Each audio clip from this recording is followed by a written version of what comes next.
Here we are back in Washington Square Park. It's 2 o'clock in the afternoon as opposed to 12 noon. This is much, much easier to use. And you might say, well, why the hell are you out there shooting at 2 o'clock? Well, quite frankly, there are times of day that we can't avoid. If you remember what I was talking about earlier, sometimes we can't pick our times of day. If the ceremony is at, what time's your ceremony? Your ceremony. 6. Yeah. So she might have a 6 o'clock ceremony, and we want to get our family photos out of the way. We want to get their photos out of the way because she has a ceremony at 6 o'clock that's immediately followed by a cocktail hour. It's going to be virtually impossible for us to get all the necessary photos of her family, the two of them, all the bridal party, immediately following the ceremony. So what I like to do, and I started this back in 2000, is this reveal process. I had a bride in 2000 that she said, Cliff, I love all the photos that you do. I really can't wait, blah, blah, blah. What time's your ceremony? It's 5 o'clock. 5 o'clock. It's November. 5 o'clock in November. Your ceremony starts at 5 o'clock in November. How the hell do you think I'm going to take pictures of course I didn't say that to my client, but the thought was there. So my thought was, well, what if we do this? What if you saw one another for the first time in a great way before your ceremony? This was the first time that I've ever done it. And the way I explained it to my client was that the integrity of that magic moment will still be intact. We're still going to be able to have the two of you have that amazing intimacy that you would ordinarily when you're seeing each other for the first time walking down the aisle. So what I proposed to her is to take her to an area, set the stage for the moment to take place, have her waiting, sort of lying in wait, and have the groom follow suit and have them see each other for the first time in a great fashion. Well, she loved the idea. She, of course, had to BS her parents a little bit. We finagled it, we made it work, and that sort of evolved into what I do today. And what I'm going to do today is I'm going to show you how I have couples see one another for the first time. But before I do that, I have to explain how this groundwork is put in place. I don't just on the wedding day say, oh, you ready to go see Sammy? Well, that's not going to work. You have to lay groundwork. Laying groundwork with mom is just as important as laying groundwork with our bride. From the initial consultation, when I first meet the client, I'm explaining to these people, hey, your ceremony is immediately followed by a cocktail hour. Do you think you'd like to see him beforehand if we did this? And by this I mean I show them photos of couples seeing one another for the first time. They get a feel, they can experience, they can almost taste the emotion, the sincerity of the moment when couples see one another for the first time on their wedding day. It is magic. It is exciting. And I also tell them that there's a benefit because really, you're not going to have 200 pairs of eyes on you when it's actually taking place. They get excited, they approve it. That's the groundwork. There's more groundwork. I need to earn mom's trust. I can't take out the, expensive wedding gown without explaining to her that things are going to take place and I'm going to take care of the gown. I even do so much, and Sarah's holding the gown great, but I even go so far as to show the bride, and she's already doing it, how to hold the gown. I'll have her take the gown, placing it over the crook of her arm, giving it a little pinch here, and actually hold it sort of more like this here, almost like a ballerina, and just, there you go. Now I tell her, you look like a bride. And that's the way you should look. And it also, by the way, gives the bride something to do with her hands instead of her standing like this. This is a lot more elegant than this. She's a lot more comfortable in her skin like this than she is this. So on the actual wedding day itself, after we do our getting ready photographs, details and the gown and all this other stuff which I've covered in other lessons, I take her in my vehicle and I bring her to Washington Square Park. Well, it is 2 o'clock in the afternoon, and a little earlier we did 12 o'clock. The sun is a little lower in the sky now, just a little bit, but now it's even easier to work with. The same rule still applies. I'm going to put my subject between me and the sun. I'm going to talk about my exposures. It may have changed a little bit because of what's going to be in my frame. I'm going to explain that in a minute. The first thing that I'm going to do is take a look for where I'm going to set the stage for the moment to take place. Now, I know this park pretty well, and I know right now that the sun is in a great spot. It's right up a little chute where I can have my bride, a beautiful, dark, urban-scaped background where I'm going to place her, and then I'm going to completely lie to my client. I'm going to tell her that the groom is coming from a completely other direction, and that's when the magic happens. I hope you watch, I hope you listen, I hope you learn, and I hope that you can do this for your clients. So here we go, all right? I'm already seeing that this light over here in this area is gorgeous. And Sarah, all I'd like you to do is from the middle area here, just try to stay in the middle. And I want you to take a nice slow walk right down the little alleyway there, okay? And just nice and slow. What I'm doing at this point, I'm just trying to get my exposure value straightened out. I also love the light on Sarah, okay? What do you know, I pretty much nailed it. I'm at a 500th of 2.8 at ISO 200. I'll even get down a little bit lower here. Good. And now she's just chilling. I'm making these beautiful photographs. We've just gotten a little bit more light, and every once in a while I'll notice the light changing. So I'm going to recheck my LCD. Sarah's just doing her thing. She's looking in all different directions. Okay, what I'm going to do now, I've already got my exposure value. I'm in manual exposure mode, mainly because I know that this exposure reading right here, a 6/40th at 2.8 at 200, is going to allow me to nail my exposures each and every time because the conditions really aren't changing. If I notice them changing, I'm going to adjust. But right now what I want to do is have a little talk with our bride. And I will literally go up to her, take her by the hand, and tell her, in a few minutes you're going to see him for the first time. I know that you're nervous. If you see that I'm sort of leaving you alone, it's deliberate. If you're nervous, I want to see that. You're excited, I want to see that. The most important thing that you can do for me is to forget my presence, is to let your emotions go. He's going to be coming from that direction over there. And when you see him, just let your emotions go. Have fun, and I'm going to give him a call, see where he is, okay. And he'll be coming from there. Okay, great. So have some fun, all right? Thank you. Okay. So basically I've just set the stage. I try to be as minimal with my words as possible. And he's not coming from that direction. He's going to be coming directly behind her. The whole idea of this is a surprise, okay? So I've already got my exposure value. Remember, really important to nail these exposures. So I'm going to give him a call. Sammy, we're pretty much ready for you.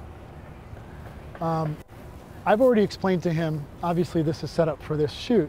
He knows exactly what to do. On a typical wedding day, she'll be in place, I'll call, he may be taking a cab. My assistant will be waiting where the cab lets him off, and then she'll give him instructions on what to do. The most important thing is that she doesn't see him, okay? So here I am, I'm waiting, shooting. Now I'm also shooting other pictures of her just chilling.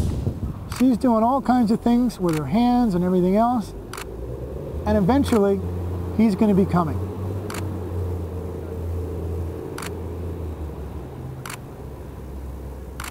And here he comes. Now I'm going to be focused on her, on him, on her, on him, and I'm just moving it back and forth, and here's the moment about to happen. Good. Stop right there 1 second. One of the things that I want to point out before we go any further is the fact that at 2 o'clock in the afternoon, the thing that excites me the most about this time of day is that the sun is more angled, okay, as opposed to higher in the sky. It's down a little bit, and now I'm able to get this from my client right here, the way this light hits their face. So the reason I stopped everything is because my exposure value just changed. Why did my exposure value just change? Because this highlight became apparent. We're able to see it.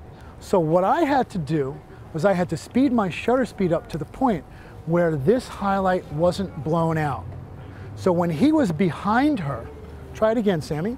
When he's behind her, I'm exposing for her face right now, and I'm exposing for his face. I'm shooting her, I'm shooting him, shooting her, shooting him, just back and forth with my focus point. Recomposing, boom, boom, boom, boom. And then, as, you could come on up, Sam. When she turns, here's that highlight. As soon as I see that, I speed my shutter up. Otherwise, my exposures are going to be off and I'm going to miss these moments. One other thing that I'd like to point out, okay? With regard to the direction of the sun right now, some of you might say, well, how can you shoot into the light? Well, I've got the shade, and even if I didn't have the shade, I'd sort of be okay. The sun is still high enough in the sky. And Anna, if you can get a picture of our couple with the sun, you can see that it's pretty darn harsh, but I am making it work. If I'm back there, okay, if we can move back just a little bit, if you notice, I'm just shooting and shooting and shooting, and I don't really need to hide from that direct sun. That's because of the angle of the sun.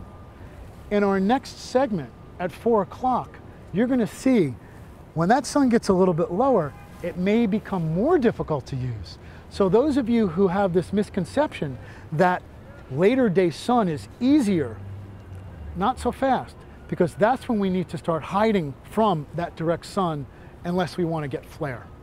Well, I'd like you guys to just face me just for a second.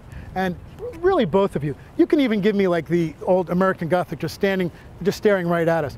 One of the things that people ask me is when they see my photos or you know, beautifully lit and they're interested to see how I do these, there's no fill flash going on here. There's no fill flash on my camera. I don't have anything but the beautiful light and the proper exposure. As you can see, we've got beautiful, even light. And in fact, you know, there's even a little almost catch light in there from reflections from other things. While it's not a studio catch light, we don't have dead eyes in Sarah's eyes. So I just want to make the point that while there's no fill flash, we still have beautiful, evenly lit faces here.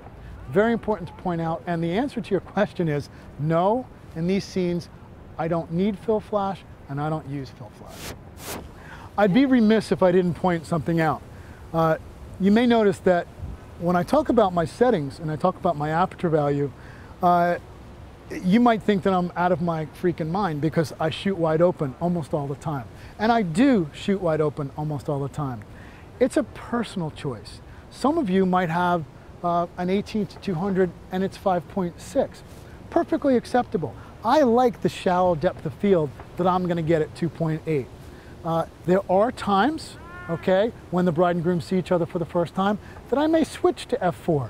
If they're on different planes, and if you guys can face each other one more time, okay, and if Sammy is a little bit this way and Sarah is a little bit this way and you face each other one more time, okay, I'm not going to shoot at 2.8.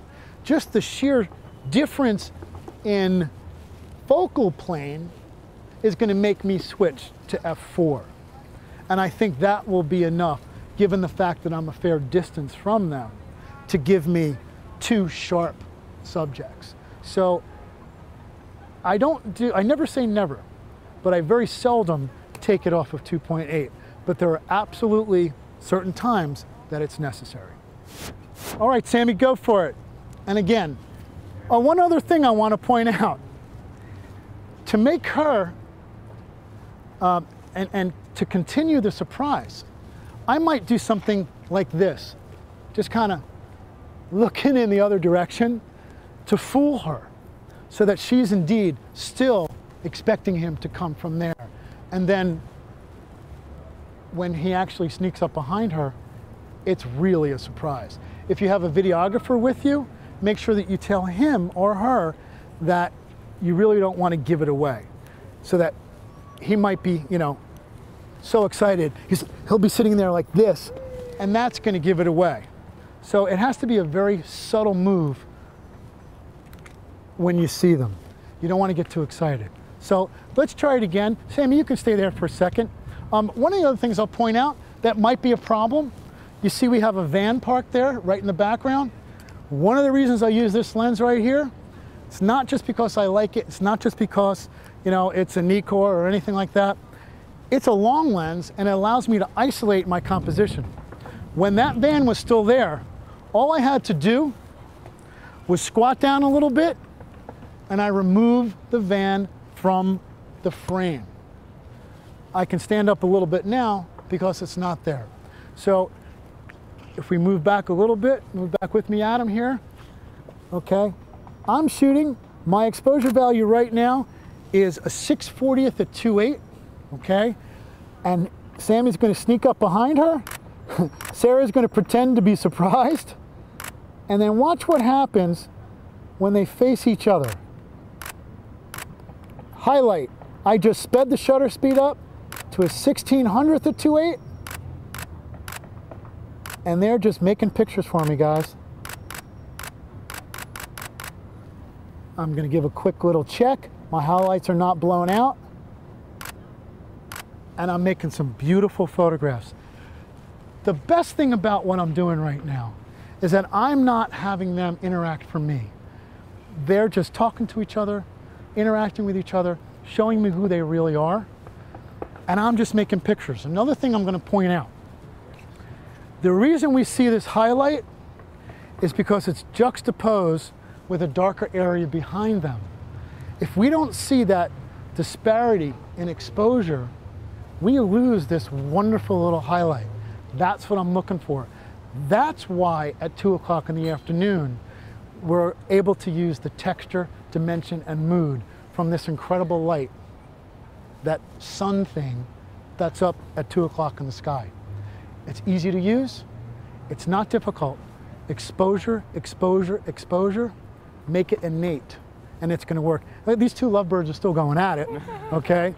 And I didn't say a word, but remember, on the first few moments that they're seeing each other, it's real and it's magic. You may have clients say to you, okay, now what do you want us to do? Well, you know you're screwed at that point because you're going to have dead groom walk and you're going to have dead bride. But that's beside the point. The dirty little secret, we're only as good as our clients. And I'd love to shoot Sammy and Sarah's wedding, that's for sure. The chemistry is great. So I hope you learned something there on how to use 2 o'clock sun.